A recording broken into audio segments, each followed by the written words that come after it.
আসসালামু আলাইকুম বন্ধুরা, আমি আছি কারিমাস কিচেন থেকে কারিমা, আর আপনারা দেখছেন আমার প্রথম ভিডিও।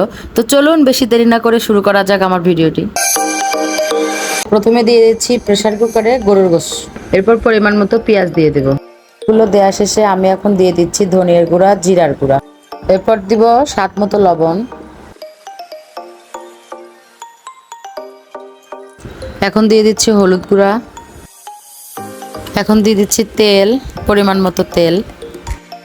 এরপর দিয়ে দিলাম পরিমাণ মতো মরিচ গুঁড়া, দিয়ে দিলাম গরম মশলা। এবার রান্নাটা আমি চুলায় বসাই দিলাম। এরপর সব মশলা একসাথে যতক্ষণ তেল বাহির না হবে এটাকে আমি নাড়তে থাকবো, ঢেকে ঢেকে কষিয়ে নিব। দেখা হচ্ছে কিছুক্ষণ পর। এই তো আমাদের গোশত এখন প্রায় কষানো শেষ। দেখুন কত সুন্দর একটা কালার চলে এসেছে। এখন আমি কিছুটা পানি দিয়ে প্রেসার কুকারের ঢাকনাটা ঢেকে দেব। 3টা শীষ দিয়ে নিয়ে তারপর নামিয়ে ফেলব।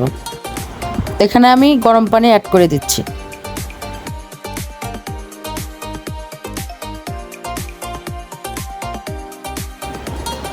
এখন আমি প্রেসার কুকারের ঢাকনাটা লাগিয়ে দিলাম। এখন আমি প্রেসার কুকার থেকে গোশতটা তেলে দিয়ে দিচ্ছি।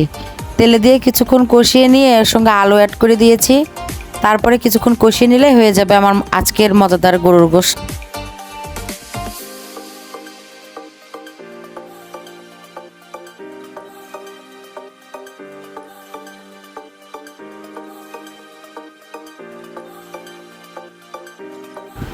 এই তো আমাদের গোশতের ফাইনাল লুক। কত সুন্দর একটা কালার এসেছে। খেতেও মাশাআল্লাহ খুব সুস্বাদু হয়েছিল।